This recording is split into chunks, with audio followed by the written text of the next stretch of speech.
60 ఏళ్లకు రావాల్సిన బీపీలు షుగర్లు 30 ఏళ్లకే వస్తున్నాయి. పౌష్టికాహారం తీసుకుంటే చాలా వ్యాధులను సులభంగా అడ్డుకోవచ్చు. ఈ థీమ్ తో పుట్టుకొచ్చిందే రూబీ రోటీ. చెలసాని ధీరజ్ విదేశాల్లో ఉన్నత చదువులు చదివిన ధీరజ్ సమాజానికి ఏదైనా చేయాలనే ఆలోచనతో ప్రపంచవ్యాప్తంగా పట్టి పీడిస్తున్న షుగర్ వ్యాధిని నియంత్రణలోకి తీసుకువచ్చేందుకు వైద్యుల సలహాలతో 2023లో రూబీ రోటీని మార్కెట్లోకి తీసుకువచ్చారు.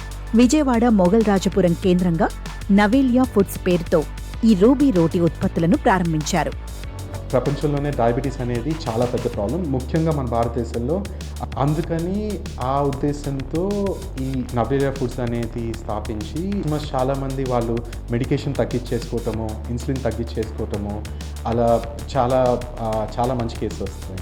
దీంట్లో డాక్టర్స్ కూడా చాలా ముఖ్యమైన పాత్ర వహిస్తున్నారు. తక్కువ గ్లైసెమిక్ ఇండెక్స్ GI ఉండటం ఈ రూబీ రోటీ ప్రత్యేకత అని న్యూట్రిషన్ నిపుణులు చెబుతున్నారు. ఇంత తక్కువ IG ఉన్న ఆహార పదార్థం ఇప్పటి వరకు లేదని అంటున్నారు. వచ్చారు వాళ్ళ పాపను తీసుకుని లిటరల్గా ఆవిడ ఏడ్చేశారన్నమాట. అంటే మా పాపకి ఎప్పుడు టైప్ 1 డయాబెటిక్ అండ్ ఇంజెక్షన్ చేస్తూ ఉండేవాళ్ళం. ఇప్పుడు విత్ ఇన్ 1 మంత్కి 160, 150కి వచ్చింది అని ఆవిడ చెప్తా ఏడ్చేశారన్నమాట.